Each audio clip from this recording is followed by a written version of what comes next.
Hello, and welcome to another episode of Philo. We are on episode 64. Gosh, what did I name this episode? Oh, it's Pirate-Mon because of the pirate stats from last episode. Let me bring up my co-host and better half, which is Robin Fisher here. Robin Fisher is coming to us from the East Coast of Canada, and being awesome and knowing more about comics than I am. And then we have a special guest today.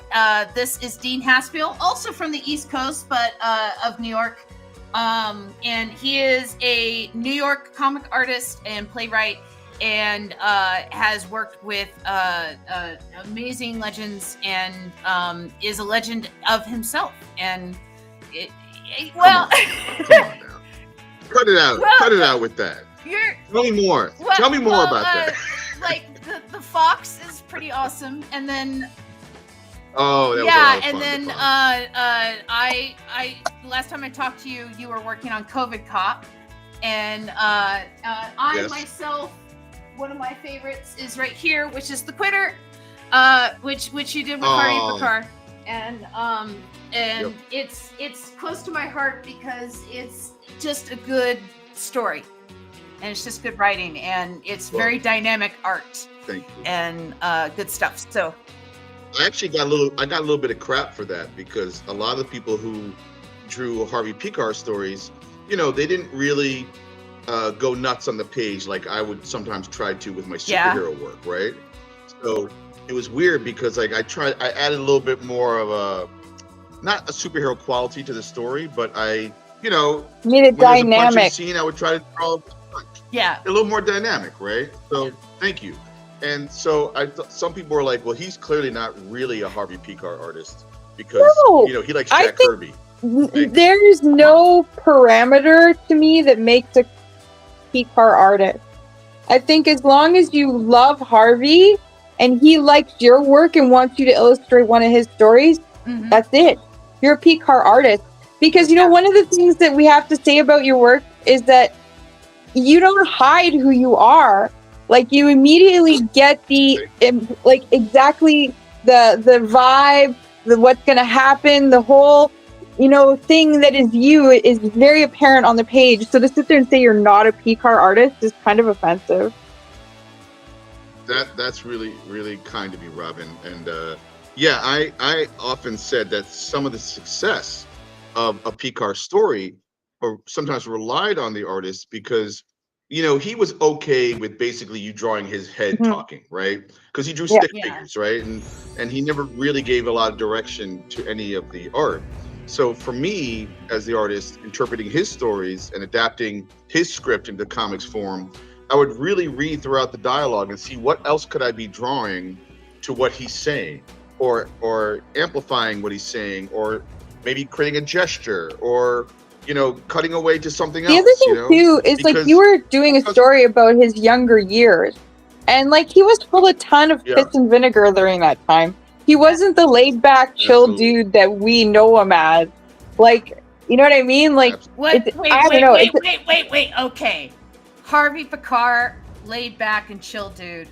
I've seen video footage of him as a very calm, collected dude, and I've interviewed him. And he's quite calm and collected. If you start talking to him about certain subjects, he will get quite animated. Yes. But as a whole, he's a pretty calm dude.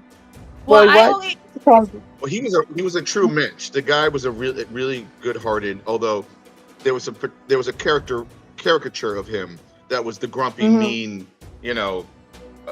guy who would just get mad at anything. And I'm like, that was a cartoon sometimes, because when you talk to him, he's a really deep guy. He was well read, he cared about people and community, and the riffraffs and the outliers. Every single damn one of you guys.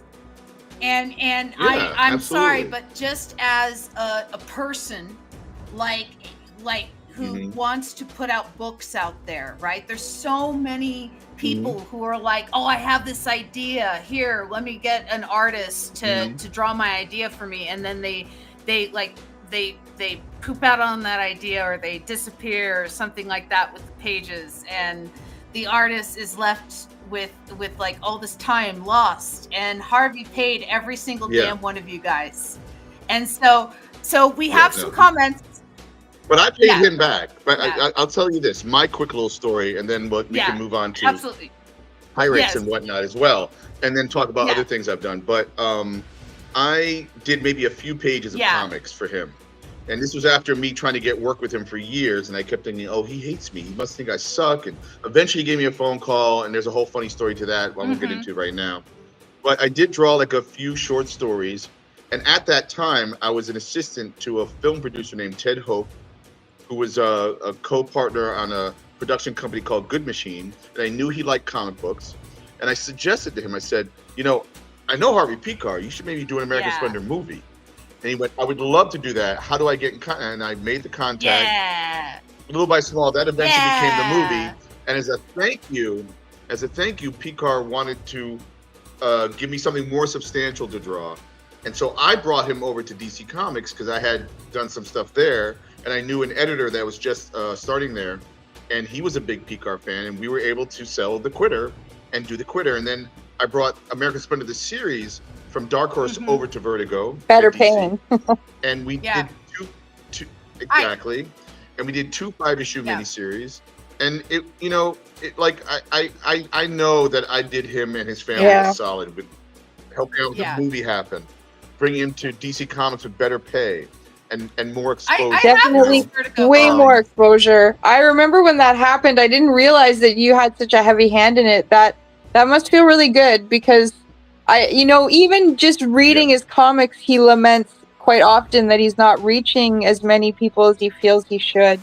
And one of the things about Picar that's so wonderful is that he's such an everyman, and he's right. Like he always had such an excellent ear for how people talk. It was just like salt of the earth stuff. It's really worth like reading.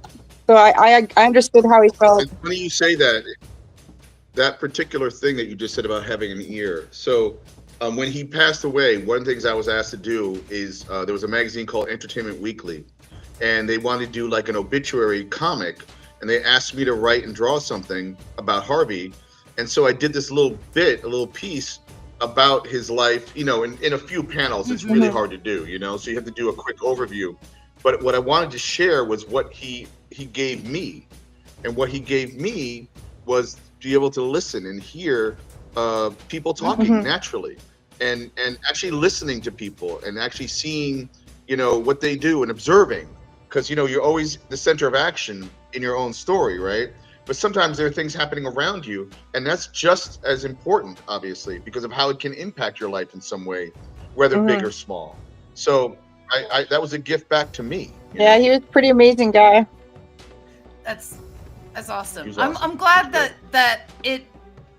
you were an instrument of karma to be able to pay him back for all of that he was like able to give to you and others, and like, because at the end there it feels like he was finally starting to get that appreciation that was lacking during a good portion of his career, right? He definitely, like, over the 30 plus years, I want to say 35 years, whatever, of telling a story about a man's quotidian life in Cleveland, like, that's not very commercial, okay? No. I was able to pull that off and be able to be the example that a lot of other, I think, of modern autobio memoirists probably don't even know that they owe Picar, because he helped carve the path, So he made the mundane interesting and worthy of documenting. It's one thing, like, for example, when my grandmother passed away, apparently she had an entire lifetime of journals, and my mom threw them all out, and I was like so bitter about that. Like, I understood her reasoning was that if she wanted me to read them, she would have told me about them, she would have said read them, but she didn't. So I respected her privacy and I got rid of them, and I get that. But at the same time, I'm thinking about things like Little House on the Prairie, how people just like John Porcellino, who are documenting just like day-to-day life, but in such a quiet, poignant way, like Harvey Picar, that like these are moments of history that we need to hold on to that we can so easily lose. Mm-hmm. Absolutely. And I mean, I guess it's complicated when it's like your mother or a family member or a lover that has created documentation, and you wonder, oh, should I invade that privacy? But then they did create the act of recording it. For posterity, I do wonder. I sometimes say that my comics aren't finished until you've read them, for better or for worse. That's why all my stuff's going into a time capsule. So it's like 400 years into the future. It's way far removed from me and my family. You guys can read it and enjoy it then. We got to get to the story. We got to get to comments. So we have a ton of comments. Kay says hi. Hi, Dean. Magic Marmot says, I once had a brain. Kay says, you'll find it at a garage sale, Magic. And then Magic Marmot says, Harvey Picarist. Okay, Saint status, talking about Harvey again. Jeremy Fiscaldo says, hello, I'm watching The Last of Us Part 2 while I'm here. And then Magic Marmot says, moving to YouTube, commercials interrupting the show, and then over here now. So now he's over at YouTube. Can I respond to one of those? How the hell are you watching The Last of Us while doing that? You can't do that. I mean, I don't know how you guys feel. I cannot do two things at the same time. No, we're older generation. We're older gen. Yeah. I can't either. I like to focus on my shows. But yes. Yeah, you got to immerse yourself, right? That's okay. It's okay. I won't hold it against Jeremy. Jeremy has been an artist on the show. Good luck, Jeremy, with that. No, I just think the younger generation has a capability of parceling out those things. Like my brother, when he's watching TV, he flips through the channels so fast. I'm just like, how do you even know what you're seeing? He's just like, click, click, click, click. It's easy for them to have a couple of things going and still be paying attention to all of it, I think. Dan says, my teeth itch, and Literate Zombie says, let's draw some panels. Jeremy says, thanks, everyone. So, okay, so where we are in the story, the Spaders are celebrating their win of putting our group in Escher jail. There's a salmon buffet in the Escher prison. The buffet was stashed there by the pirates, and so this is their Escher map that they're following back. And so the pirates show up to get their treasure. They hook the cell and go. We start going over pirate stats. And that's when we go over Pirate Command, which is more pirate stats. And the pirate recruitment method is catching them in the Pokeballs. The Pokeball captures our heroes. And then the last panel that we left off at was the inside of the Pokeball, which is far more spacious than we anticipated. And so it's like a Doctor Who, yeah. TARDIS. So I guess it's TARDIS technology inside the Pokeball, and that is where we left off in our story. So let's figure out what we're drawing, and then we can continue with the interview. And are we going into the Pokeball? What's going on? Well, each person is now stuck in a separate Pokeball, so that's going to be different. Are they going to different pirates? Are they going different places? Like, that's going to be drastic for our friends. They've never been apart yet for a while. Kitchen's right here. May I suggest something? And I'll be I'm not drawing tonight. So, in the spirit of Harvey Picar, in the spirit of domestic comics and life, I think you should do a scene or a scenario inside this apartment, or whatever you want to call it. Somebody asked, I think, is there a kitchen? I do see a toilet and a sink and a bedroom. There's a kitchen there's right a kitchen. Here. Is that the kitchen? This is the kitchen right here. It has like two little breakfast bars. So now every Pokemon that's in a ball is or whatever it is, the character, there's only one person living per ball, right? Is there a way to invite friends over and like? Well, maybe this is the first time they have a second person in the ball, because the balls have captured our crew. And so now there's like a Pokemon character pirate, and then there's one of our crew. Yeah, they're. Oh. Well, So And then what- we can do a scene with them. so what you're saying is that it's like Perfect Strangers or something like that? Yeah. Well, no, they were cousins, right? In Perfect Yeah. Strangers. But they were like massively Somebody distant said that cousins. They didn't really have anything in common. Okay. No shower. Somebody said that they're sloshed. They have a full bar. It's a good way to introduce Well, everyone were to each there- other. No awkwardness if they're all drunk. But how would they? Are there windows or doors? Can they? If the balls were next to each other, could they connect in some Well, way? they open like this, right? make Like they one have the little- line and they open like that. Okay. Ah. Well, I don't know. I mean, you guys have to. Robin, do you draw No, as well? I'm a writer when I do stuff. So, Amber, are you the only artist tonight that's going to be I conveying Yes. this am the visually? only artist tonight, but that's okay. I've done it before. All right. So the burden is on you to figure out this. Now you're only doing one panel per show, No, right? no. We He do as tries to many do as panels many as as we he can. can. Yeah. Yeah. Oh, okay. So what? Okay. So what are you thinking here, Amber? You're trying to connect No. balls? What I'm gonna do is Venn diagrams of Pokeballs. I'm gonna. Oh, the Venn diagram. That's where they meet. Is within that middle, right?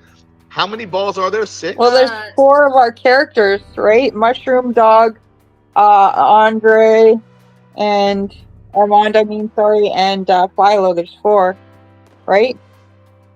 Mushroom, Dog, So Philo, and There's a way to connect them. Yeah, there's a way to connect in the middle, and then that's the intersection. Let's call it. I right? was thinking of like I don't know, like fish What are eye. you- say it out loud, right? Magic Marmot says that maybe they're connected like grapes on a cluster, Oh, I could see that. Yeah. and the Maybe. stem would maybe be tubes where they can transfer in between. Yeah.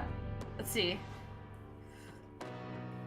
And then I'll put the dog in this one. I don't know. I'll figure it out tonight. We'll figure it out. Kay likes that idea. But how? And Daniel Scott Gabriel Murray says that they'll draw something, but then they have like Aw. a hollow robot face, so maybe I don't know what that means. Oh, I think he's just smiling. Oh, okay. Yeah, Or he's AI. He's been taken Well, over I'm by trying AI. to get my emotes and stuff working. And Rob Widoff says we're in Pokey dimensioning. And then they're all connected like grapes on a cluster. And then Bulky says literate zombie. And it's sloshed because of that. Let's see. And then we have our little mushroom guy. He's just floating there. Facebook is very adamant about me using AI to turn my cat into a human.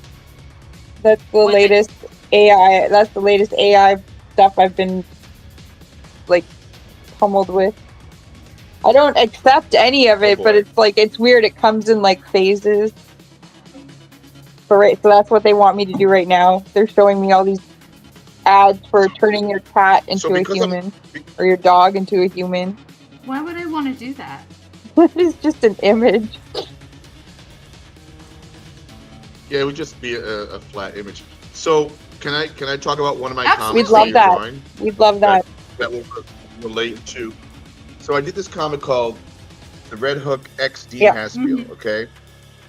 And I did a character after I did the Fox. I did a character called the Red Hook for 4.5 seasons of Webtoon. Nice. Okay, and the Red Hook.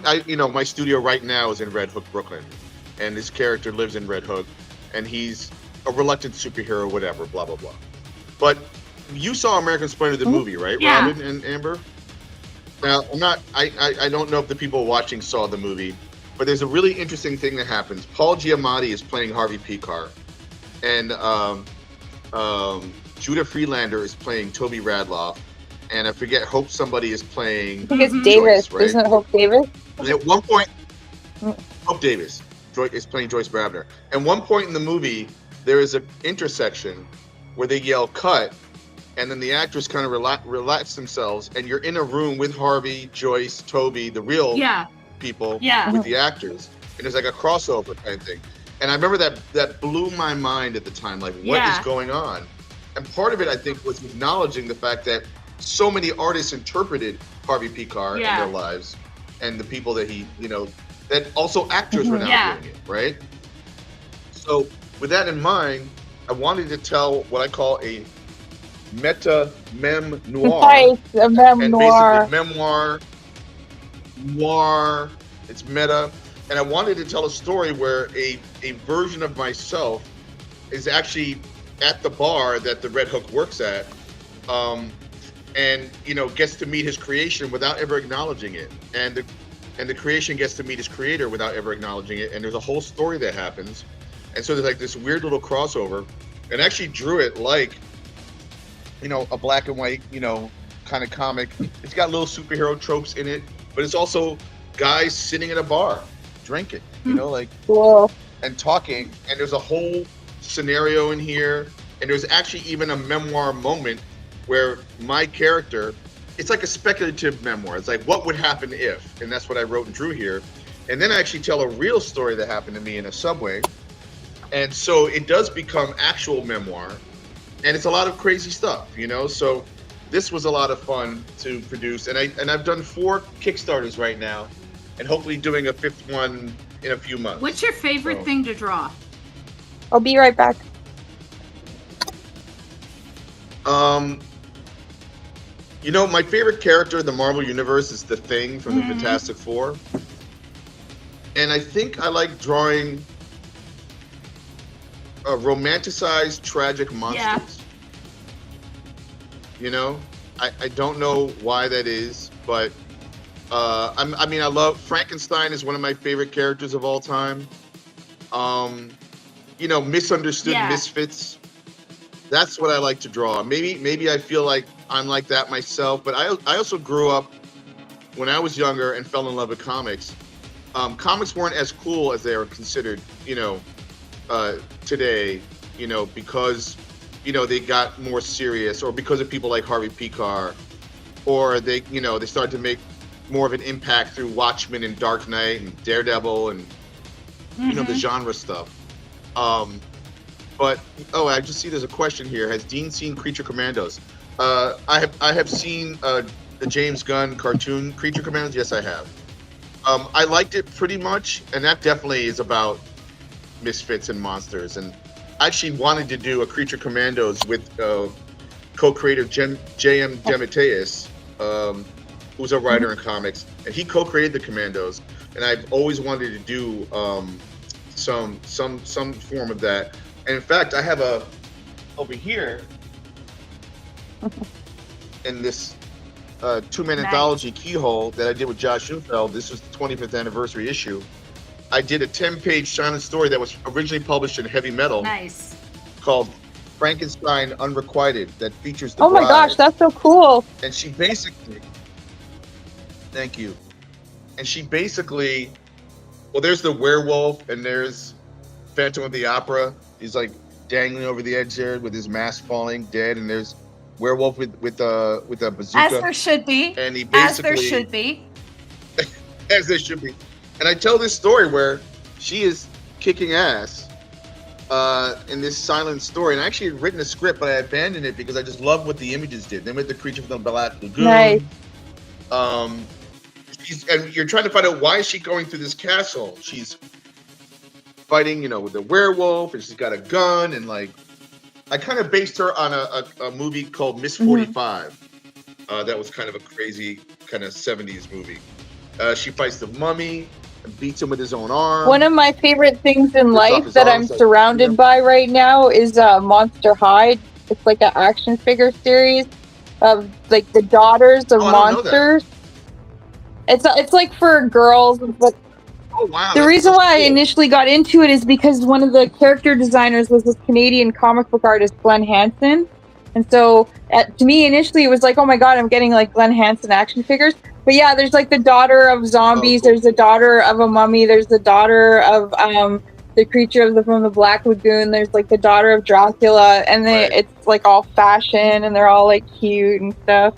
But that sounds really cool. I mean, how do you not? You can always do something with monsters and their legacy, right? They're so much fun.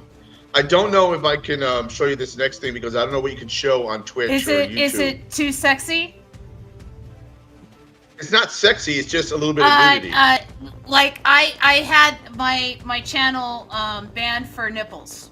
So if it... Yeah, this would be a nipple. All right, so I'll just describe what she finally goes up and finds her lover, Frankenstein.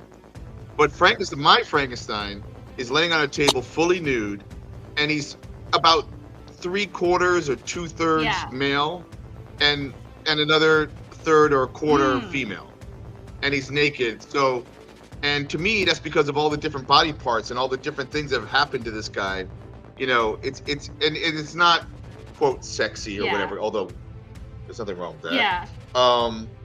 And Amber, so, your panel is looking really they good. kind of have this. Oh, thank Sorry, I don't. Just want to quickly say Amber's panel is looking really awesome. Great. But yeah, that looks really good.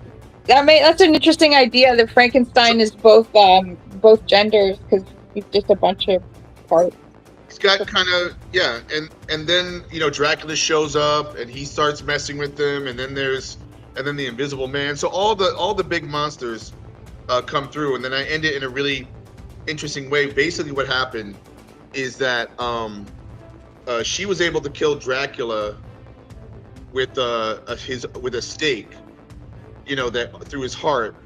But then the Invisible Man grabs it and stabs it through both the bride and the monster, but it's got vampire blood on it, and it makes them immortal. So they die, but they come back alive. And then I want to tell a whole other story about their That sounds really cool. One of my favorite Marvel characters of that creature universe is Elsa Bloodstone. I think she's really cool. The comic book version. I've heard of her. I haven't. I did write and draw a Werewolf by Night story once. That was a lot of fun. It was actually the werewolf versus the Frankenstein monster, and it was a digital comic. So I don't know if it ever made it to print. And I want to say that was like 10, 15 years ago when they first started getting into digital and trying to woo people. How does one draw an invisible man? It's a very good question. Ken Walker did it for Alan Moore when he did League of Extraordinary Gentlemen. He had the Invisible Man raping schoolgirls in the first series. So here's a moment where in the comic that I didn't show because there's some stuff going on here. So I'll try to cover them. But after they get stabbed, Frank the monster tries to do one last thing, trying to grasp for where this thing came from, and he starts choking the Invisible Man, and the Invisible Man starts to appear as he dies. So I don't know if I can show. If you can see, that's sharp. he grabs it. Yeah, it starts to appear, and his eyes pop out, and So anyway, that was part of the story. Nice. Okay, I'll be right back. My caffeine has arrived. All right, we will see you in a good. bit. Well, in 5 minutes. Caffeine, like it's being delivered. I'd always like. Okay, dream casting. I would like to see you draw Swamp Thing sometime.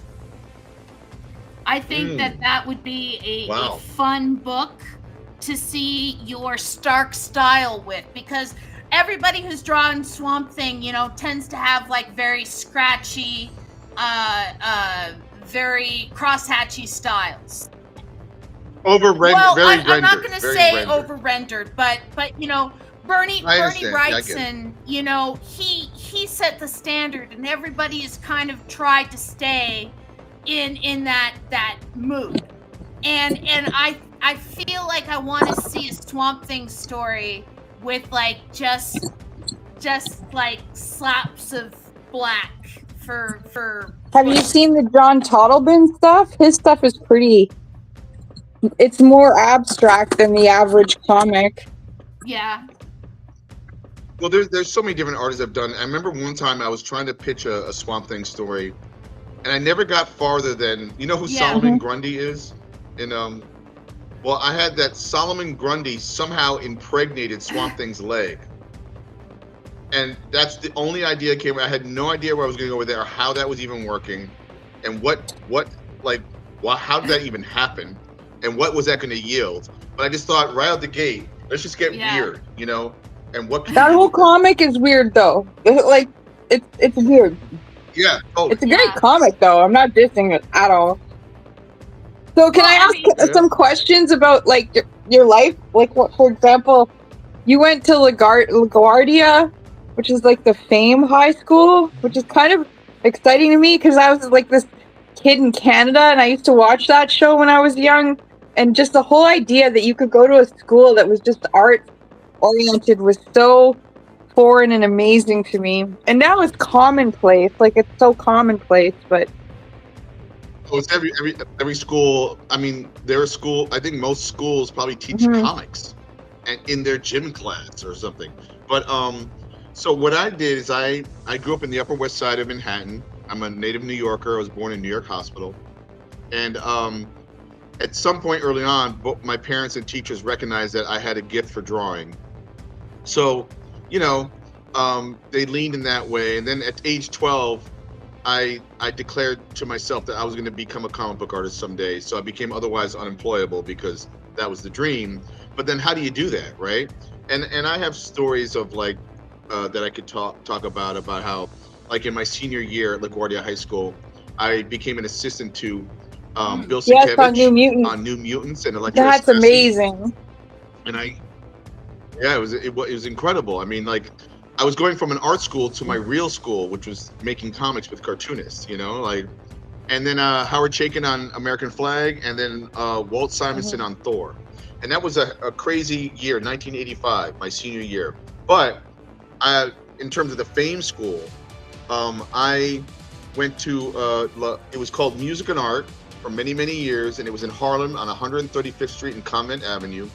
And for the first 3 years of my high school, I would take the train or the bus to Harlem, probably the train, and go to school there. And then my senior year in 1985, Music and Art got married to Performing Arts, the Fame School, and became LaGuardia, right?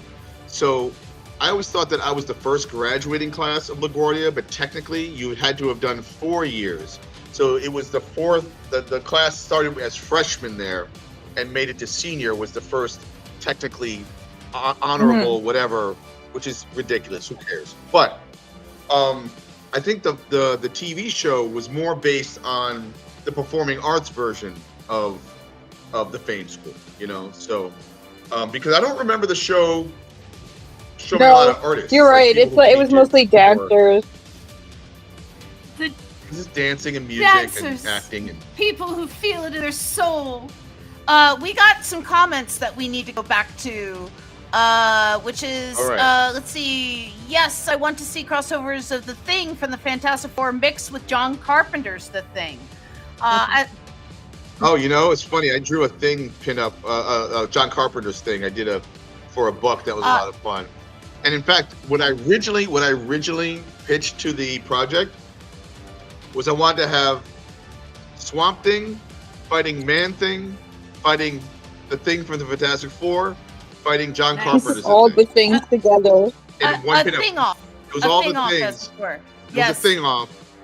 But they wouldn't let me do it because they would have had to get the rights from Marvel, so DC. Yeah, because Man-Thing is a Marvel character. So Marvel and DC, and they're like, we're not going to mess with that. I like which Thing would win. Yeah, I like how James Gunn's version of Frankenstein is presented, the monster it is, and how it's a cautionary tale. Wow, says K-Bird, they're far cooler than Bratz or Barbies. A different type of Disney princess. I think talking about your Monster High dolls. How does one draw an invisible man? Very nice. How is you? Asked Low Bass Guy. Hi, Low Bass Guy. I heard he was born on a Monday, talking about Solomon Grundy. Christened on Tuesday. Cool crossover, says Jeremy. And so which thing would win, says Tangent? The Thing versus the Thing versus the Thing. John Carpenter's Swamp Thing. Between John Carpenter's Thing and Swamp Thing, and Bio Dude. I don't know. Okay, so my whole thing is when you watch John Carpenter's The Thing, everybody watches it as a horror movie of this is like a creature from space and it's this horrible monster and everything like that. But I always like to turn it on its head. That it's just a scared creature that just wants to get off the planet and we're the monster. Exactly, and we are the monsters because people are like you can get mad at AI, but AI is just a tool, and it's how people use it, right? And so I actually wrote an AI short film that I might turn into a comic, where originally I approached it as, oh, AI is the bad guy, and I have my issues with AI. Trust me, like and it's taking away a lot of jobs, and people are abusing it. But it really is about the people and how they employ it, But in terms of the answer, like, let's just think real quickly about all the things. So Swamp Thing is an elemental that got super powerful and basically is part of Earth. He's part of I don't think you could ever kill him. And that's how I look at it. You can't kill him. And then there's Man Thing that, can burn you as long as you get afraid of him, right? Otherwise, I'm sure he's a benevolent creature. But John Carpenter's Thing would absorb, like, Swamp Thing and Man Thing. And replicate. It can replicate. Would absorb and replicate. Yes. So John Carpenter's Thing would be very difficult because of the nefarious things it could possibly do and make you think that you're fighting one thing and you're not, I mean, my money is always going to be on Ben Grimm the Thing, just because he's my favorite, and I feel like his soul and his heart would maybe even find a way to put down his dukes, drop his dukes, and maybe try to barter some kind of a friendship, which I know is not as much fun, but there'd be enough fighting before we got to the friends. There would definitely be clobbering time, and then and there'd be a clobbering timer at the gate. And then be like, it's not working here, man. Like, I can't fight these guys. Yeah, exactly. I can't fight these things. In fact, I picked up a comic book yesterday. I guess Marvel is taking some of their A-list characters and having them fight Godzilla in one-shots. So I picked up Fantastic Four versus Godzilla, and I have not read it. And there's a Hulk versus Godzilla, Spider-Man versus Godzilla. So looks like a lot of fun. I appreciate more Godzilla in the world. Okay. Oh, Jeremy, do not spoil what happens in episode 2 of The Last of Us. Are you guys watching? No, I can't do scary stuff. I get scared. I have a child, so I'm always behind when it comes to media. Okay, well, I mean, you have a no spoiler thing on you, right? I should. Sure. I should have a no spoiler thing. Let's see. We can respect your wishes. I mean, I don't think it's out of line to wish to not have the show spoiled. Yeah. I've seen the episode, and I don't want to spoil it for anybody. Yeah. Like, I would talk about it, but not in public like this. Yeah. Like, for someone who might be, and you got to respect that. But it was a tough episode. I'll say that for people watching the show. Yeah. What's humanized? Oh, I see. You mean the Thing would have maybe humanized the Thing monsters and the elementals? So, okay. Before we jump to humanized elementals and monsters, we have our 4 guys in Perfect Strangers. I realize I have them there without any pirates. I forgot to draw in pirates. Wait, pirates or maybe that's the next panel. The pirates are coming to visit. Like we got sitcoms. Is that the next panel? Is that we're gonna set them up like sitcoms now? Yeah. Okay. Why not? Okay. Yeah. You already had them do. Wait, explain that to me. Explain that to me. I don't understand. You don't need to understand. It doesn't make sense. You said like I don't know. I forgot to draw in the pirates that I guess are already in the Pokeballs. We can do this. So the residents can join them because they're like maybe they're on the ship, right? So they beam themselves into their homes now. No, but they could be in the other rooms that you haven't shown yet. That's true. Yeah, because I just have them. You're only showing part of the. Yeah. Right. Okay, there we go. So now they're in Pokeballs. So now, I guess we are going to show the other rooms. Is that what's going on with Bosom Buzzies with the Perfect Strangers? Bosom Buddies, yeah. So the perfect strangers, they're bosom buddies, but maybe they're napping because they finally got a bed to rest in versus a hammock or like some kind of wooden boat, you know, or the usher cell. or wherever pirates sleep. I don't know. Like I A guess lot of them sleep on hammocks. Well, we could have them just blasted out onto the deck of the pirate ship too. Is, you know, like, because they've been recruited. Let's see. Trisha and I are just starting season 3 of Resident Alien, says Rob Woodhoff. No spoilers. They need their smoked salmon and those stocked bars. There are other balls in the background, says Rob Woodhoff. They're sleeping I've off only the buffet. seen most of the first season of Resident Alien, and that show is really funny. I do like Alan Tudyk. I think Yes. he is a very talented actor. Okay, so we have Pokeballs. We have them collecting people in Pokeballs. They have their buffet. What is going on? help What me, is the help me, pirate's next chat. move? Yeah, help me, chat. Let's see. Honestly, a lot of folks underestimate Ben Grimm's intelligence. He's fairly smart, says Tangent. That's true. Yeah, human absolutely. stories are the best stories. And then, hang on, I gotta keep things mute for a second. I'm at the 3rd act of episode 2. Yeah, love me some Tudyk, says Rob. So what if you're not gonna draw another set of balls to show where the pirates are sleeping? I don't think I don't think I That's need not the to. next Yeah, panel. I don't think I need to. But yeah. So if it's implied, do we need to have a dilemma start to happen? So what's or- happened previously in the story? To kind of pull it up here.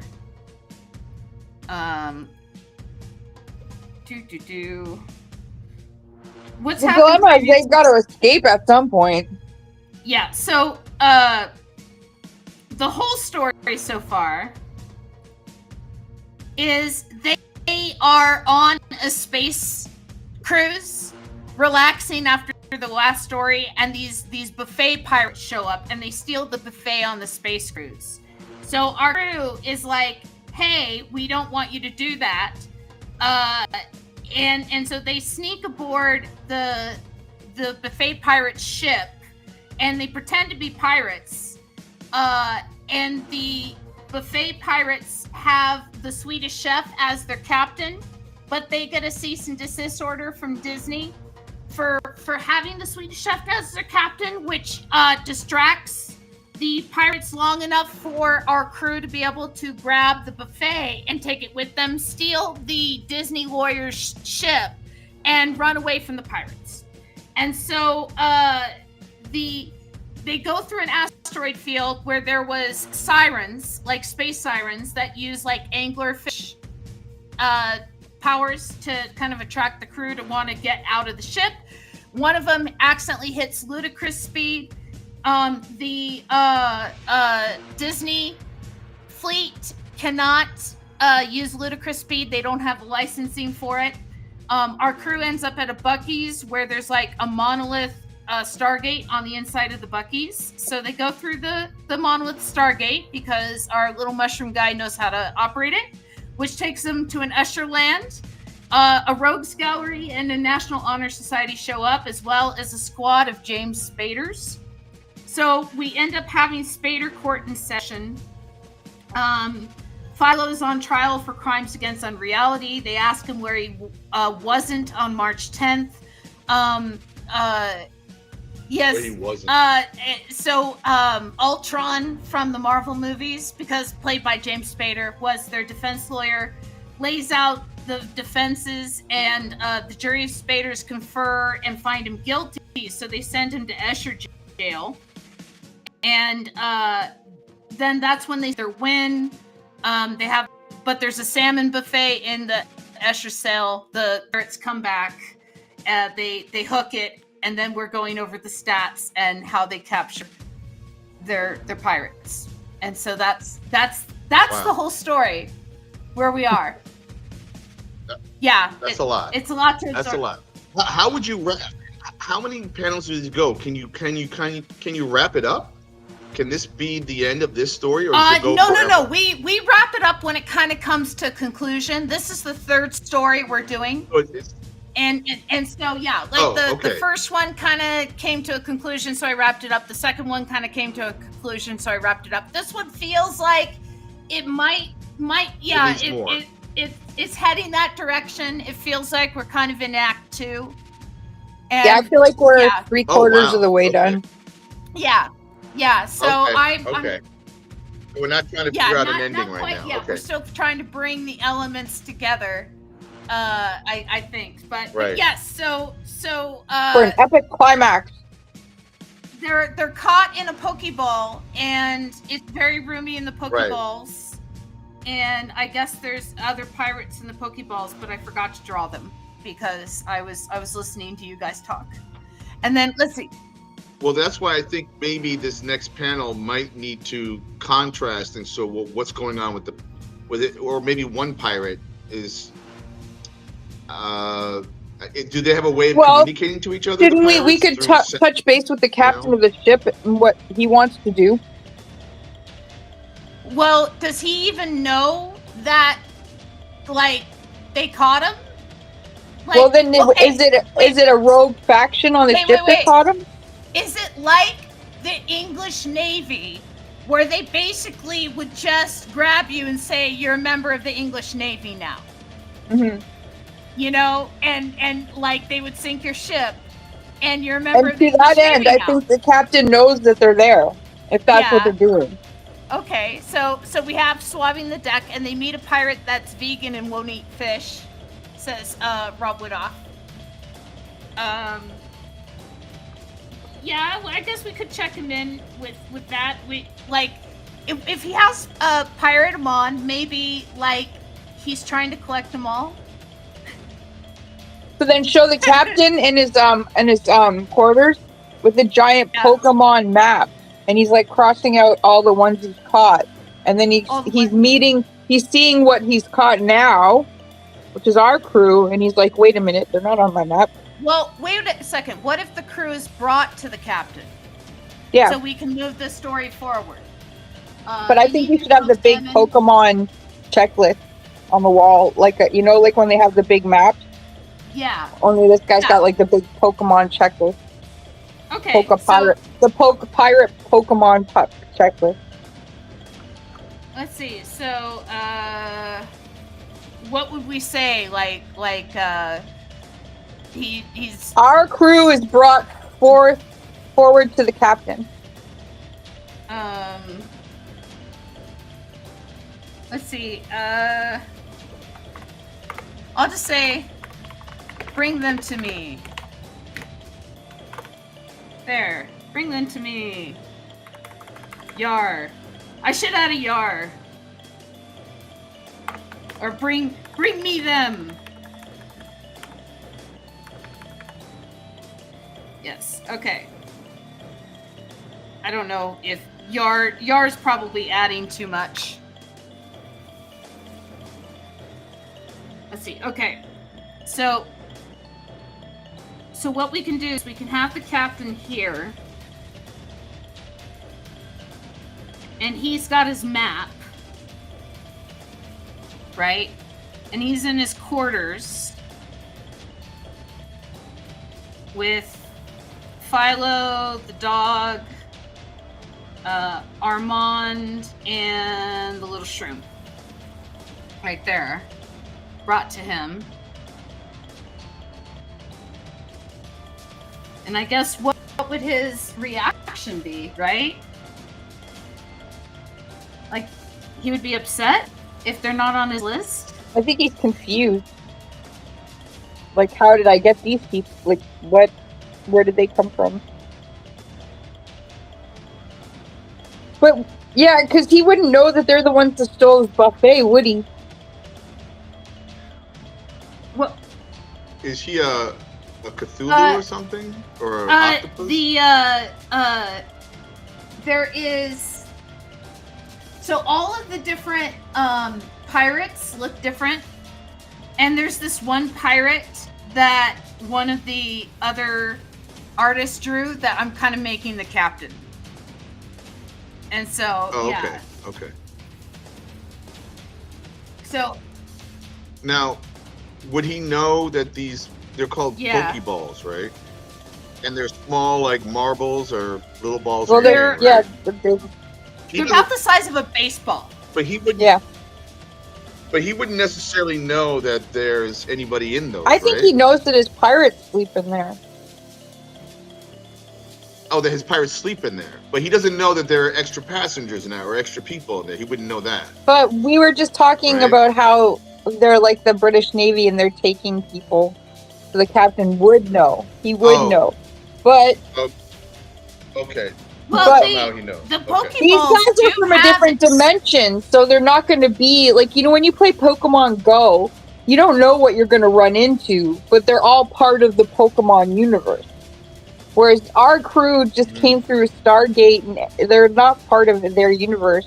So that's why they're not on his checklist. Right. Yeah, they're exotics. Yeah. Let's see. Swabbing the deck, they meet a pirate that's vegan and won't eat fish, and then moment has passed. And then those stocked bars we have there. Yeah, I picked Epic for the music tonight, and it's kind of going epic. Yeah, he suspects they're counterfeit. They're counterfeit people or creatures. Maybe he thinks they're from a rival ship. I don't know. Like, if they were with the buffet, right? Would he think that they're trying to, like, steal the buffet?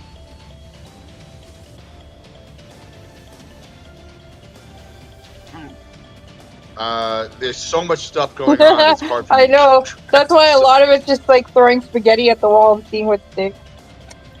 Yeah, it's such a silly experiment. You're reminding me that, and I'm going to just to make it relevant and talk about what I can talk about. That Keyhole comic I showed you that I 25. was a 2-man anthology with Josh Schofield. Yeah. We did a comic together that would be considered like a narrative corpse Yeah. or something, right? Where he drew the first 2 panels, and then I would draw the next 2 panels, and then he would respond with the 2 more panels, and we did 40 pages Wow. of this. That's Of this epic. comic. That's kind of like what you're doing in a way, right? Yeah. And we did this whole thing where it was just me and him back and forth, and we would never tell each other what we were planning to do, because that was the whole point of the exercise, was just to keep moving the narrative baton, back Yeah. and forth. And it was a really interesting exercise because it was unexpected. It pushed you to start thinking, well, how can I move this character into another space or respond to something and then add something new, kind of like what you guys are doing, so. And that was a lot of fun. My favorite thing is the collaborative aspect of it, because you never know where it's going to go and what other people are going to bring to it. Yeah. There's sometimes when people really surprise me with their ideas, and it brings me joy, like a child. Sure. Because it's something that they've included that it's like I didn't even fathom, and I'm just like, oh my gosh, I need to include that now. That's part of the canon now. Yeah, it's cool. It's good stuff. Okay, Dean, I want to know one thing that you learned from working with Howard Chaykin, one thing you learned from working with Phil, and one thing you learned from working with Walt Simonson. Okay, so starting with Chaykin, I learned a lot, but if I'm just gonna, for the sake of the conversation, do you know what an inset is? An inset Yeah. panel? The little panel inside a bigger panel. It's a panel that floats over other panels sometimes. I probably have an example, or the idea of let me see if I have something in here. This is my chest face comic that I just did. Yeah, recently. that's the one that I used as the promo image. Oh, right, for the So do I have an inset in here? Maybe I don't. But so Howard Chaykin uses insets a lot. Here's an inset right at the first page. Inset going into a big thing, right?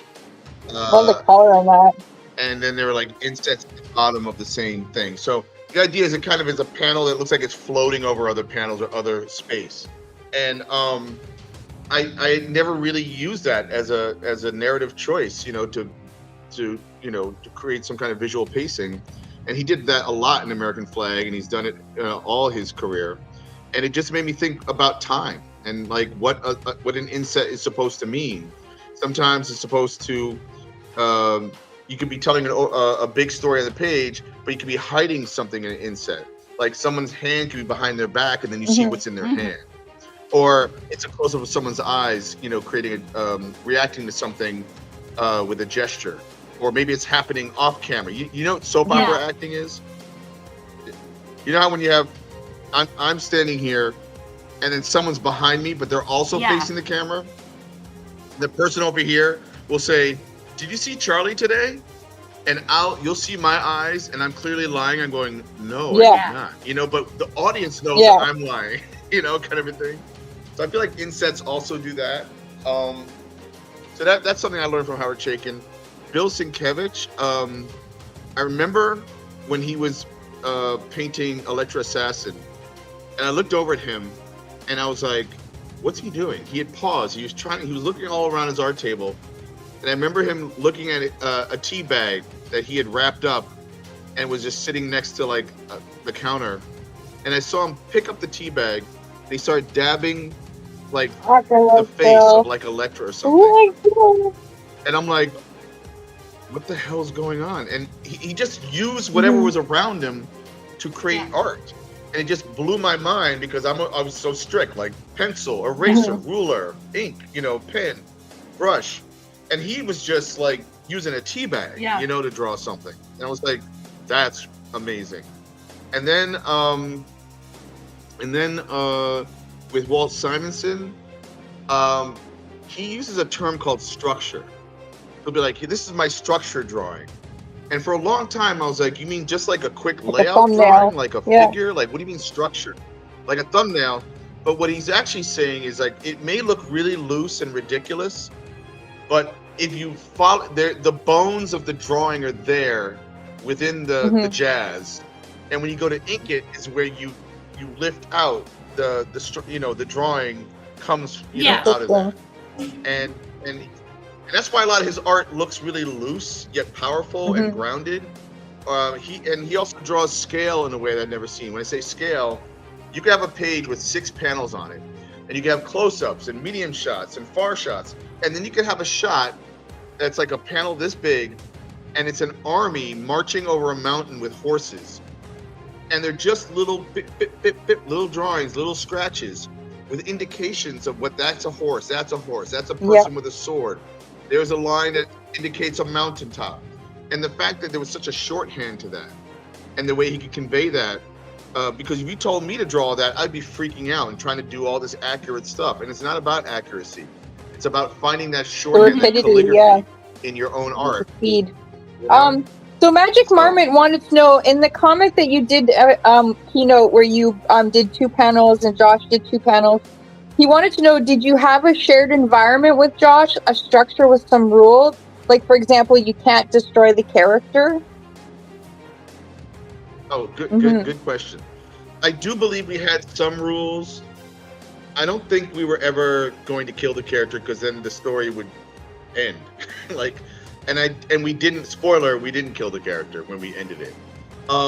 In fact, what we decided at one point was Josh started the story in the morning, and then I would respond to that, right? But it might take a week or 2 because we had lives, or it could take even a month. So then I started a part of the story in the afternoon, and I forget how it begins in the afternoon. But the one thing we had to figure out later on, when we had accumulated enough story, was how to knit the morning story with the afternoon to evening story, and somehow match in the middle. So we probably cheated a little bit and figured, let's wrap that part up in like 3 or 4, instances or whatever it is, We also based it on someone we knew that we were having fun with. Um, Although at the time he didn't know it, I think he knows it now. So because of that, it meant that we both inherently knew certain story things that we wanted to have fun with about the character. So even though we had no, like, if you and I right now, Robin, created a character, we might be like, oh, it's a woman, and what's the color hair? So we'd establish some things, right? We didn't have to do that because we knew who it was we were basing it on. You had a shared history with them. And then, of course, it's not. But yeah, there was some history, so we knew we were going to make fun of certain things. So he would start to make fun of something, and then I would take that and just run with it, and then he would take what I did and take it further, or stop it, or move it to somewhere else. And so the fact that we were basing it loosely on someone probably helped with our, figuring out, a way to do a parody of the person. If we did it again, and we did it cold and created a character based, out of thin air, it would be a different project, Totally different story. But anyway, that's what. Yeah. He had another question that I thought was good too. Was use compositions that show action or attention from left to right versus right to left. And this was when you were talking about inset panel. Right. Because I'm American and I read American comics. In fact, I don't know how to read. When I first read manga, it was like Akira and Crying Freeman and stuff like that. And the publishers had basically made it left to right. So we could read it, So the panels around. So that's how I read the comics. And now for many, many years, they've kept it the tradition of right to left. And I have a hard time reading that way. So I don't really read a lot of manga because of that. And that's just me being lazy, and I apologize. But when I think about it, I'm always thinking about left to right and then down. It's like an S, or is it like a backward S? It's like a Z, a backward Z. Yeah, it's a backward S. Left. Yeah. Or a Z. Oh, I guess it's like that middle. Sometimes you have that middle tier. So you have to think about the middle. Yeah. And so it's a backward S. But then you figure out how to. There's so many ways. God, do I have an example here of something? Maybe even this is my chest face comic, okay? My most recent. And what did I do? Did I do something like, when you have an opportunity to break out the panel, that's always fun. As long as it helps follow the story. Lettering is really key to help you follow which panels to go through. When was the first time you saw that? For me, I would think that Arcade was probably one of the first times I ever saw that. Where Spiegelman was the Spiegelman comic where he was busting out of the panels and going in you know what I mean? In a very unorthodox trajectory instead of the traditional way of reading a story. For me, it might be, that's very, think about Chris Ware. I always say Chris Ware basically is drawing the internet. You know how they say the internet's a rabbit hole? That you can just keep going, bing, bing, bing, bing, and all over the place. And you don't even know how you got way over there when you started over here, right? Because of the tubes and all the rabbit holes you can fall into. There have been pages that Chris Ware has drawn of a structure, a building with rooms. And then somebody's walking out and somebody's walking this way. And there are tons of other little panels and interactions. And then there's somehow and it gets crazy because of that. But it all makes sense if you just follow each little thread. I honestly, it's almost like a bunch of I tell people that Building Stars is probably one of the most brilliant pieces of comic work that's ever existed. Because it's 15 different stories in 15 different formats. And it's all dealing with different people. It's dealing with the apartment, the people in the apartment, the ants under the apartment, the bees around the apartment. And it's so cohesive. You can read it in any order and you would not get confused. Right. He's genius. There's another thing. Mike Mignola, who did Hellboy, another comic. He does a fun thing that I've tried to borrow a couple times where you'll have a page, and let's say there's 5 to 6 panels on it, but sometimes he'll sneak a little panel, almost like an inset, but it still has 4 borders around it, It'll put it somewhere in the middle or to the side, and with no words. It's because you've entered a room, and let's say there's a mummy. The mummy's or talking. There's a ghost or something. And he'll just put that thing in there, and it'll just be and it just creates an atmosphere. So it's whenever you see the panel or whatever, it almost doesn't matter if it's the second time from the first panel or if it's the fourth panel that you somehow arrived at it. It's just there as an atmospheric kind of totem, you know, and it's a very specific way of doing that, you know. Speaking of like weird insets and stuff, so like there's this panel right here, Nice. and like he turns on a TV. There's the TV. He turns it on. You see chest face come up, but there's all these three things are happening, and then over here in terms of action, there's a scene where they're busting through while this mad scientist is about to mutate this girl, and then you have your floating panel inset. But then over here, they're trying to like rescue her, but then the action comes right back down to the mad scientist. So you kind of have a zigzag happening where you have two focuses happening at the same time in one panel, you know? Nice. And then of course he's trying to activate something. So I always think about the page in fun ways, you know?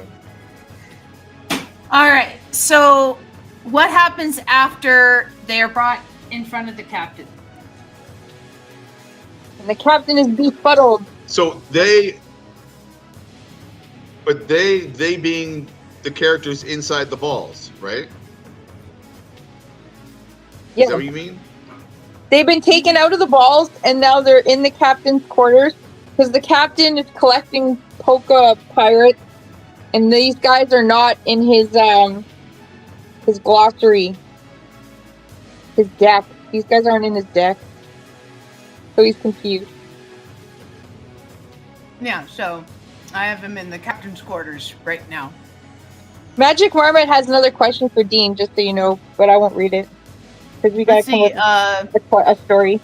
Do you use compositions that show action or intention for left, right? Oh, say, I'm trying to figure out a story where there's a person on a remote outpost in space where it takes several hours to transmit a message, so their interaction is done in episodes. Oh, did Magic Marmot, have you ever read that series of Griffin and Sabine? It's like a book series by Nick Bantock, where it's like two people outside of time, and the way the story unfolds is they're writing letters to each other, but they're actual physical, like you open an envelope, you take out the letter and you read it, and then the next page is like a postcard sent from the guy with all these beautiful paintings on it.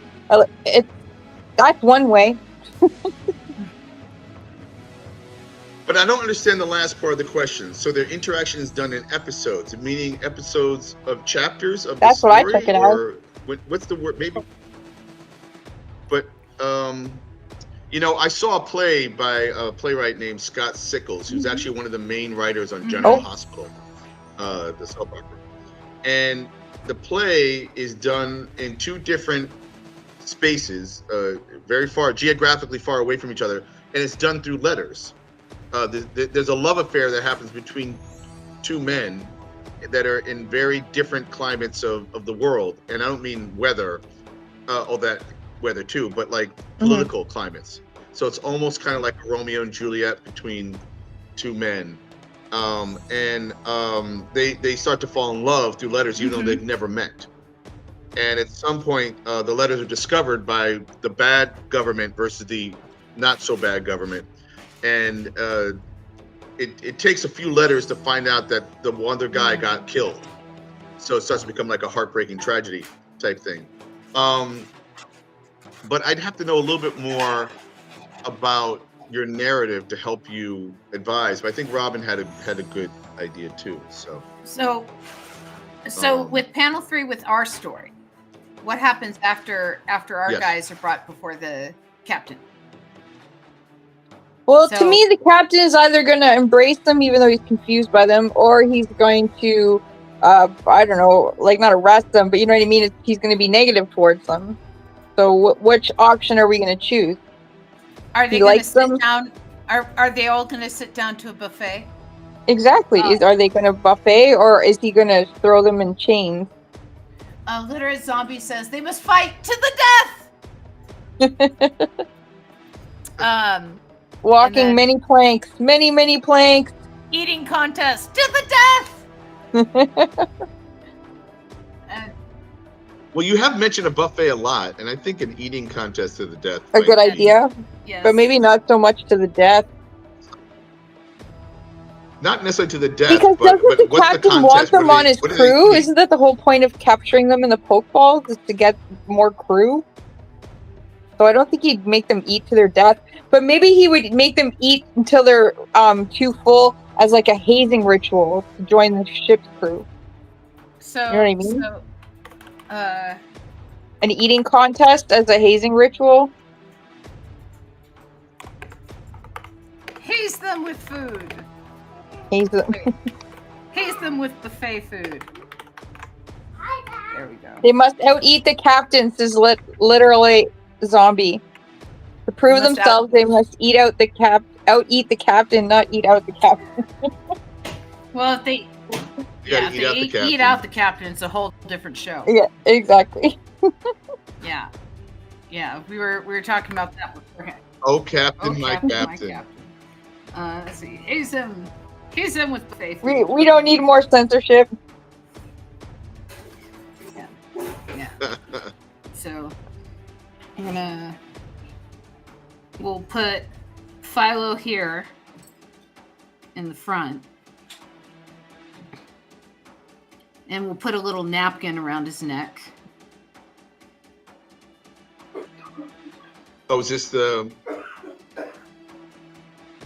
at what point of the contest is this at, you think? I imagine like at the beginning, like they're just kind of sticking him. Oh, so you're gonna go for it. Eat or die. Yeah. Like I don't know, like I'm trying to go with what was suggested. But yeah, he's gonna have a little napkin here, and then there's gonna be a buffet. The dog, of course, will be ecstatic because the dad. I cannot forget the beginning where the dog wanted pasta. Yes. I can help but think of the hot dog eating contest in Stand By Me. Oh, Coney Island. Yes. Yeah, it was a pie eating contest in Stand By Me. Yes, I will have the dog very happy to be eating, as dogs are wont to do. I'm super impressed with your ability just to rock out comic book panels. Oh, I wish I could draw well fast, but I. Oh, you do though. That's very self-deprecatory because you do. Yeah, you're great. Let's see, and I suppose Armand will have a something in each napkin. arm. Have something in each arm and be forced to eat each thing. Yeah. I'll have him with forks, and yeah, he'll have knives, and then What will the mushroom eat? Will it just put out little tentacle like feelers from the bottom and just start absorbing things like a fungi? He has a mouth. I've drawn him with a mouth. Tangent would like you to know that you have a gorgeous art style, Amber. Oh, thank you. Yes, I will draw him there, starting to eat things, and then we'll do more forks. Okay, that's about a sketch. I know about where that's going. Dog will win. Dog is wacky, says Rob Whittoff, and then let's see. Excellent, Dean. Oh, Captain.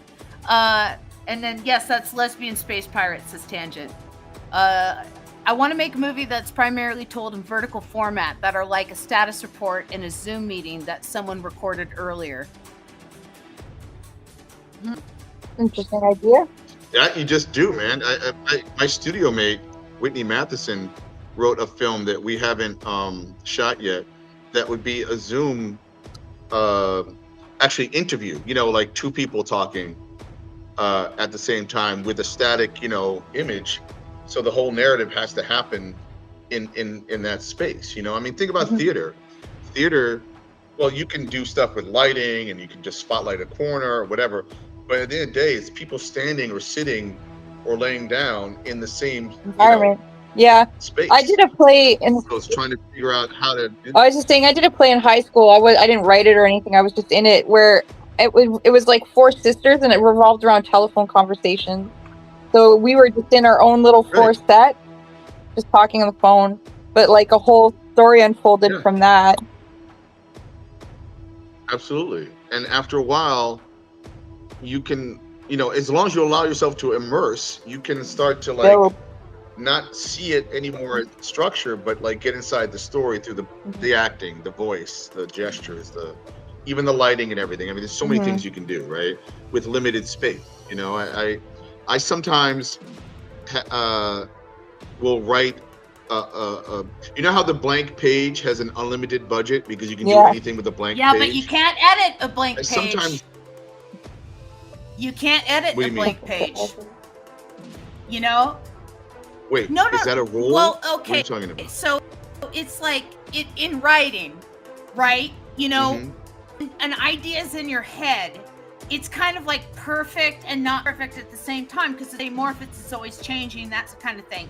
But if you're going to ever finish something like a script or a story, you have to eventually write it down, right? And the only way that story is going to get better is with editing, and you can't edit a blank page. And so it's like you have to like put something down to edit. I was focusing on the word edit and not blank page. Thank you for clearing that up. I had some ADHD or whatever the hell you call it. Something. I had a little snafu in my brain. But no, you're right. You need to put something down in order to it to exist and to tweak or reshape if you need to. Of course. Frank Capra was, right? Yeah. The filmmaker, So Robert Riskin was his screenwriter for most of his early career. Like Mr. Smith Goes to Washington, It Happened One Night, a lot of his big pieces before World War II. And so they had a huge blow up because Capra was basically saying he's so great because he has the Capra touch, right? And Robert Riskin took a blank sheet of paper out of his typewriter and handed it to Frank Capra and said, "Put the Capra touch on that." Right? and he never wrote for Frank Capra again. Frank Capra wrote a book called The Name Above the Title, which was an autobiography about his career where he took credit for a lot of things that he didn't really invent, like the teleprompter and stuff like that. And Robert Riskin wrote another book called The Truth Behind the Name, about like just kind of debunking all of his little claims here and there. It's so hip hop. It's so hip hop.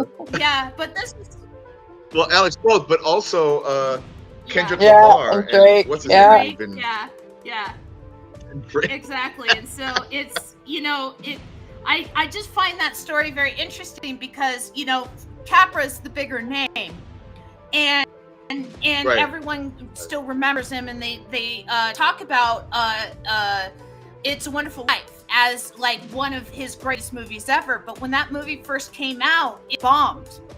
It bombed because it came out right after World War II, and it's about a main character who's trying to commit suicide in the first scene you see him in. And so, World War II, survivors were not ready for that particular look at life. Right. And so the only reason why it got its audience was because it was a cheap movie to put on television during Christmas. And so they would play it every year during Christmas. And so people, it became just a movie they would watch every year during Christmas. And then they went, oh, this is actually a good movie. Right. Yeah. I mean, listen, speaking of John Carpenter's The Thing, it bombed when it came out. And it took time and an audience to recognize how great it was, so. That amazes me because the effects are so good in that movie. Yeah, I don't remember what the criticism of, or why it didn't, or maybe people just didn't want to go see the movie in the theater. I don't know. Good things sometimes take time, for people to get to. And it's also about how you game something. There's a lot of pay to play and so many other things going on in the world of how people find out about things. And I don't know, The Hollywood system is weird, Yeah. you know. Independent film right now seems to be holding sway over billion-dollar pictures now, and that's cool. And I don't know, you know, and things go back and forth all the time. I'm just watching you do your, I've never drawn digitally. I mean, I color digitally, but I've never drawn line art digitally. Oh, it's it's one of those things. The best advice I have is when you want to draw digitally, is try and write digital. And when the handwriting starts to look like your handwriting, then you're starting to make that connection. Right. And then you're ready to start drawing. Oh, I never heard that. I sometimes use the term calligraphy, like your own personal calligraphy. So I understand the idea behind that, but you're right. And also it's just a different line you're getting because of the tools, So that's interesting. Well, Rob said something about the difficulty in the delay in interaction. That becomes point of frustration with the protagonist. Oh, in his Zoom movie, right? That would be absolutely part of the tension, especially if the one character was trying to deliver certain kind of information and was getting clipped, and then the audience knows what they're trying to say, but the other person isn't getting the information, until it's too late. Yeah. I mean, that's a way to dramatize it. I don't know. I mean, you can have fun with it, man. Just experiment. The cool thing is that you can do these things on your phone, or you just do a Zoom recording, and write something short as a test. 3 to 5 minutes. I've made some short films, and I just experiment with the narrative like that. I gotta give you warning. I am hopping at 10:30, if that's okay. We're done too. Is at 10:30? Yeah. Oh, okay. Yeah. So we're almost done.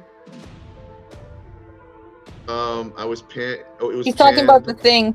Oh. The thing that John Carpenter's thing. That it was panned. Oh, it was panned because the ending was. Oh, yeah. Well, it ends with a question. As it should. But again, I always like to watch that movie with the interpretation that it's a scared creature that crashed on a planet, and it's like, holy shit, I just want to get off. Because I'm not counting the prequel that they came out with, right? In the original movie, we don't know what happened at the Norwegian base, right? We just know from snippets of them going there with like the two-headed creature that they killed, and the dog running away and stuff. We just know it was bad, right? Something exactly. And the fact that they uncovered the spaceship, and they uncovered this thing in the ice, and and this thing just woke up, and it's like, holy shit, now what? And what tells me that it's a scared creature is that it's trying to build a ship to get off the planet. Yeah, it wants to get out of here, man. It met us and wants to skedaddle. Yeah, exactly. It's like District 9. When it is, but when it's Wilford Brimley, and it's building that ship, like in the little hole, right? That's to leave our planet. That's not to invade our planet. That's not to.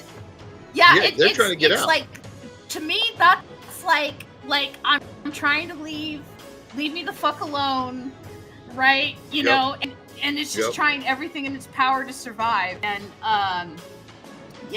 so so again, that's my interpretation of the thing. And every time I watch it, I always it's what is it, like that Twilight Zone episode, the monsters on Main Street? Have you ever? Oh, I'm sure I've seen it. I'd have to be reminded more of the plot. So there's a meteor shower, and so they think that aliens have landed, and all it is I guess you could say paranoia taking over the people on the sure, street, sure. right? Because they lose power on the street and Right. stuff like that, and they think like people are being replaced Right. with aliens on the street, but there's no proof of anything, Right. right? And yeah, Right. exactly. And so that's kind of how I always interpreted John Carpenter's thing, is that, you know, is our paranoia, the human paranoia in that Right. movie is Right. the biggest monster, is like, oh, this creature is so different than us, it must be dangerous, right? And the only Right, reason why it takes right. out the dogs is because it knows the dogs are going to kill it, right? And so like, And yeah. speaking, Oh, I'm sorry. I was saying, speaking of another John Carpenter movie, I think it was in Halloween. Jamie Lee Curtis maintains that it's a love story Ooh. between Michael Myers and her Like a character. sibling love story? And it starts. Yeah, because she's like, yeah. That's his sister. Well, the first is not a sister. No, that's he not. killed his That's sister. that was. Well, Oh, okay. Oh, right. No, I mean when Yeah. he was younger, right? But then they tried to shoehorn that Jamie Lee Curtis was his other sister, and that's not Oh, part okay. of the lore. I didn't know that. But Sorry. the first time Michael Myers sees her, she's singing a love song, and he thinks that maybe she might be singing it to him. And you know, he's like this very Arrested Development, you know, kind of evil. And ultimately, I just is kind of in love with her in the way he knows how to express love. So, you know, I think people can relate to that. We hope. All right, so I know we got a couple of minutes left, so let me just quickly show my comics in case anybody wants to check out. Here, I let am me selling let me these. put you in the main window, either- so then that way you can show them off. Okay, Yeah, absolutely. thank you. So my first comic a couple of years ago was COVID Yes. Cop. And actually, it's a love story. Speaking of love stories, they all kind of have love in them. And I don't know, it's a fun comic book that I did kind of in response to the pandemic. Did you color it, or did somebody and else color it? I did Nice. everything. I did everything. You know, lettered it. I got a Easter bunny with a chainsaw. All kinds of stuff going on. I don't want to spoil too much stuff. You know, there's a lot of cool characters in here. I'm also inspired by the likes of Frank Miller. You know, so that was my first one. That's available. Then my second one is I returned to these old characters, Billy Dogma and Jane Legit, and these are two love titans. And I don't know how much of this I can show because this definitely has some mature themes going on in it. It's an inside front cover. It's fun, Nice. you know. So, Gosh, your stuff's so clean. It's like deceptively Oh, simple. thank you. You know, you oh yeah, no, I try to get it down to simple, you know, like. But there's a lot of back drawing. The back no. cover is It's also. deceptively simple. It Yelling. looks simple, but it's not. Oh, Right. just a sec. I gotta Right, ban right. somebody. I gotta ban somebody who's not Oh, yeah? real. Okay. Oh, we have Unreal Yeah. people on Bot. Sometimes we get bots. Bot. Yeah. here. It happens. And this was I was talking about this earlier. And this is my character, Yeah. the Red Hook. But it's not really a superhero story. This story, it's a real human story, inspired somewhat by Harvey Pekar, and then recently Chestface, which I think I showed some of that as well. And then I'm working on some new stuff, and I'm probably going to return. Here's a fun page. Nice. Speaking of Gosh, I love your monsters. stuff. And thank you. And I'm probably gonna do another COVID Cop. I have 3 stories in mind. I'll return to Chestface. I want to do some more of that. And I have these characters, and the Red Hook maybe, and I want to. These are my pantheon of characters that, like, either I'll try to collect some into a graphic novel. I don't know yet. I'm still figuring it out. I've also written a bunch of plays that were produced. I'm going to make some more plays. I think about directing a play now. We'll see. It's all storytelling. Well, I love mean, you're storytelling. always Yeah. like busy in the world of New York creatordom. Like you're always running off to Sure. like new performance openings and gallery openings. I'm trying to use New York City. If I'm going to be in New York City, and even though I can't afford it, and trust me, I'm living on the fumes of Kickstarter crowdfunding and the occasional Yeah. gig right now. But if I'm in New York City and I'm from here, then I should use it as best I can. Yeah. You know, when I can. In fact, this weekend I'll be at BIX, and BIX stands for Brooklyn Independent Nice. Comic Right. Showcase, and the legendary St. Mark's Comics is hosting this 2-day show this weekend at Industry City in Brooklyn. So I don't know if anybody watching is near New York or live here, but it's a really fun show. It's free to go to. There's going to be Oh, panels. Jeremy's going. I'll be there too. Yeah, Jeremy will be Okay, there. cool. You, Jeremy, yeah, swing by my swing by. table. Or I don't know if you're tabling or whatever, and we're doing a panel at 1:00 on Saturday called "The Business of Self-Publishing Rob- Comics." Rob a lot of also cool asked, where cartoons. may we obtain these books? Oh, sorry. Either find me at Substack, online, Instagram, whatever. You can direct message me, and I can just give you like a Venmo or whatever. Or also, I'm on Etsy. I can do Etsy, so you can find me on Etsy, Dean Haspiel, and all these books are on Etsy as well. If you prefer to do it that way, and I really appreciate it, guys. So thank you. I can find your Substack. Wait, Oh, it's just Dean Haspiel at Substack or whatever. But let me put it in the actual chat for people, so then that way they can find it. Thanks. There we go. Sweet. Awesome. There you go. Thank you. Oh, and it looks like Jeremy's going to be tabling there too. So Yeah. that's cool, man. So I know you have to jet, and it's 10:30 your time. I'm pretty much done with this panel. Yeah. That looks great. I'm still super impressed that you're able to do all Oh, this. I- It's incredible. I wish I was a better artist. You don't have to be. What does that even mean? I don't even know, what it means. but That's great. There's nothing more I would do to but that yeah, panel. they're Come on. hazing with buffet food, and so now they're looking down at the buffet Yeah, man. food, and Armand looks like he's ready to dig in, and And hopefully you advanced your story well enough Yes. this week. yes, I that assume. they got well, we that's good, and that happened last week, and then I guess they're gonna come pirates themselves. I don't know, maybe Disney will come back next week. Oh, who we're gonna have next week? We're gonna have Kane Lynch next week, talking about their new book, and that's coming out, I want to say, with Scholastic. Like Scholastic is like Oh, cool. coming out, and like, yeah, I'm really excited. I've known Kane since they were in middle school, and so it's really cool to like see their career grow, and you know, them doing really good in the world.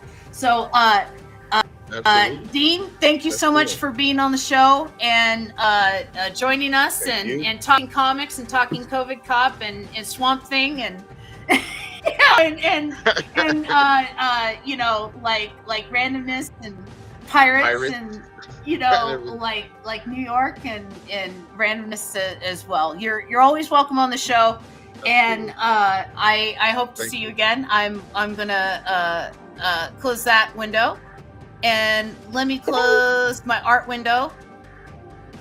Nice to meet you, Robin. Bye. Thanks, Amber. And then Thanks, Beth. Miss Robin, my better half, and who knows more about comics than I do. Thank you so much for always joining me and being so awesome, and making Philo such a great show. And I will see you again next week. And everybody out there in Adventureland, thank you so for joining me. If you guys are on Twitch, I am going to raid another channel right now. So let's do this. Let's search by art, and we will find somebody who is going. Okay, we'll do Flex with T-Rex. All right. And then thank you so much for joining me, guys. I'll see you guys in the future.